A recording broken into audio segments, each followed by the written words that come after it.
भाजपा के शीर्ष नेतृत्व और आरएसएस के बीच असहमति को लेकर खुलापन बढ़ रहा है। आरएसएस प्रमुख मोहन भागवत के बाद आरएसएस की राष्ट्रीय कार्यकारिणी के सदस्य इंद्रेश कुमार ने एक अहम बयान दिया है।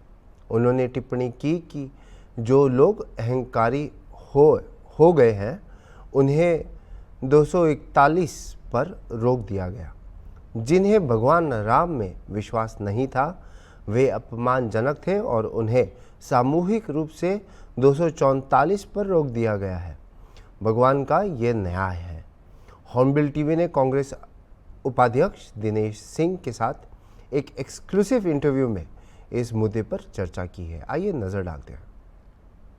24 के लोकसभा चुनाव के बाद जिस तरीके से बयानबाजी का सिलसिला है वो काफ़ी तेज हो गया, क्योंकि आरएसएस और बीजेपी के बीच मतभेद अब खुलकर सामने आने लगे। इसी मुद्दे पर बातचीत करने के लिए हमारे साथ दिनेश सिंह उपाध्यक्ष है कांग्रेस से। इन्हीं से जानेंगे क्या कुछ कहना। सर, जिस तरीके से बीजेपी और आरएसएस के बीच जो मतभेद है वो खुलकर आने लगे, इस पर आप क्या कहेंगे? कोई मतभेद नहीं है। बीजेपी और आरएसएस में कोई मतभेद नहीं है, एकदम स्पष्ट है।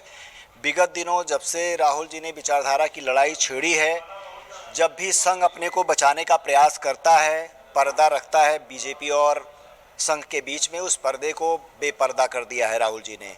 और जब वो बेपर्दा हो रहा है, उसकी गरिमा गिर रही है, संघ के ऊपर सीधे हमले होने लगे हैं, तब वो अपने बचाने का प्रयास करता है अपने को बार बार। और ये उसकी चालाकी भरी चाल है, और ये चालाकी भरी चाल को राहुल जी ने एकदम फाड़ के रख दिया है कि एकदम वो बेपर्दा हो गए हैं और संघ और बीजेपी की विचारधारा में कोई अंतर नहीं है। ये देश जान गया है और इसी से परेशान होकर के ये सारे लोगों को गुमराह करने के लिए, देश की जनता को गुमराह करने के लिए संघ और बीजेपी में ये दूरी और इस तरह के अंतर विरोध बताए जा रहे हैं। बकिया कुछ है नहीं, सीधा सीधा स्पष्ट मामला है। संघ अपने को बचाने का प्रयास करता है। जब बीजेपी सरकार में होती है, सत्ता में उनके नेता होते हैं संघ के ही जो कैडर बन के गए हैं, जो उसकी विचारधारा से वहाँ पे पहुँचे हुए हैं, और उन लोगों ने बहुत सारी गरिमा गिराई है जो संघ के बारे में बताई जाती रही है। तो बेपर्दा हो चुका है संघ अब। जेपी नड्डा राष्ट्रीय अध्यक्ष ने भी कहा था चुनाव से पहले कि हमें संघ की ज़रूरत नहीं है। इस पर आप क्या? उन्हें पता था ना कि संघ को बचाना है, तो संघ की ज़रूरत नहीं है, ताकि उनकी हार का, उनकी जो ये सारा उपहास हो रहा है बीजेपी का या उनके नेता का, मोदी जी का, जो उनके ऊपर हमले हो रहे हैं, जिस तरह से उन्होंने चीज़ें की है, जिस तरह से भाषा की गरिमा गिराई है, संघ को बचा लिया जाए, इसलिए वो सब सारी बातें बोल रहे हैं। संघ बचा रहेगा तो फिर उनकी विचारधारा की लड़ाई आगे बढ़ेगी, तभी तो। सर, एक राजस्थान में एक राष्ट्रीय आरएसएस के राष्ट्रीय कार्यकारिणी के सदस्य हैं इंद्रेश कुमार ने एक बड़ा बयान दिया। उन्होंने कहा अहंकार में डूब गए हैं बीजेपी वाले, 241 पर रोक दिया, जबकि जो राम का विरोध करते थे वो 234 में सिमट गए। इस पर आप क्या कहेंगे? देखिए, ऐसा है, उन्हें पता है कि जनता तो समझ गई ये सारी चीज़ें ना। अब ये बताने की ज़रूरत थोड़ी नहीं संघ को कि उनके अंदर अहंकार था। अयोध्या हार गए तो किस तरह के अहंकार में डूबे थे, बनारस में क्या हाल हो गई, किस तरह से जीते हैं। आप लोग मीडिया के लोग हैं, खुद बहुत अच्छी तरह से जानते हैं। और जिस तरह से जनता जवाब दे रही है, वो बात मीडिया अगर दिखाती तो शायद आज कहाँ बीजेपी पहुँच गई होती, ये हम सोच भी नहीं सकते हैं।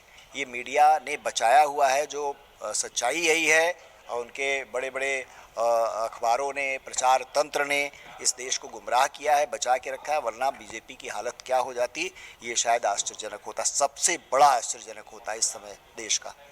सर, जिस तरीके से आप लोग अयोध्या की सीट जीते तो हैं, लेकिन अवधेश प्रसाद जी उनको जान का खतरा, इस पर आप क्या कहेंगे? सुरक्षा की मांग कर रहे हैं, ऐसा क्या लग रहा है?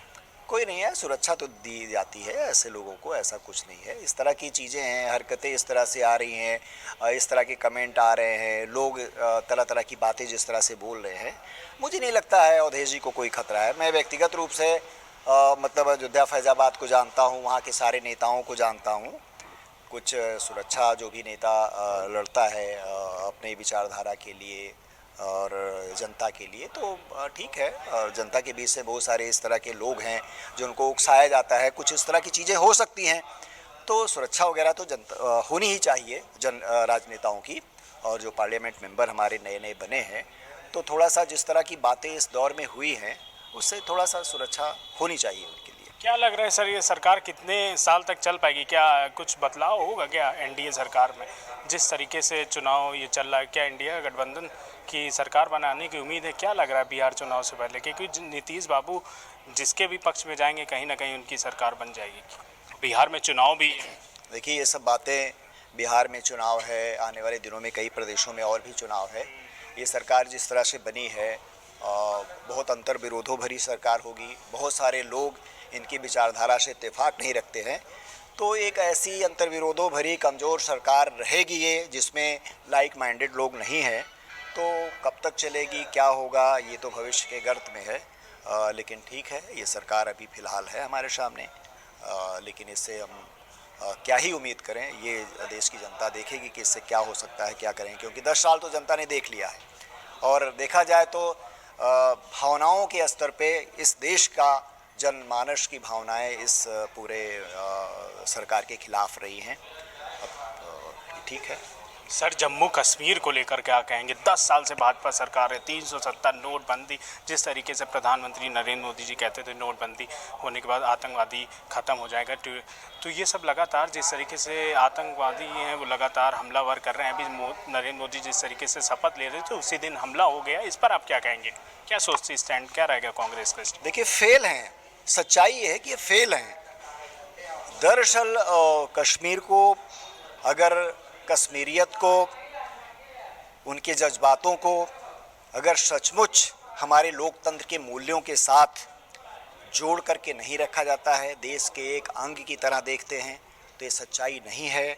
वो समस्या तभी सुलझेगी जबकि कश्मीर के सच्चे जज्बाती लोग इस देश को अपना जिस तरह से मान के चलते हैं, हमारी तरफ से भी, हमारे सरकार की तरफ से भी उस तरह का एक पहल होती रहे, ताकि वो जो दूसरे देश की ताकतें हैं जो इस तरह हमला कर रही हैं, तो कश्मीर और हमारी सरकार उसका ठीक से जवाब दे और उनको किसी तरह से स्पेस ना मिलने पाए।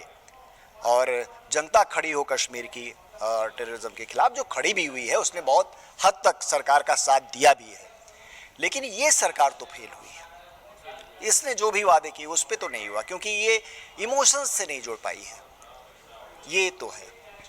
ये थे हमारे साथ दिनेश सिंह उपाध्याय, जिनका साफ तौर पर कहना है बीजेपी सरकार फेल है। जिस तरीके से जो वादे करते वो नहीं निभा पाते। वीडियो जर्नलिस्ट विजय के साथ निहाल पांडे, हॉर्नबिल टीवी, लखनऊ।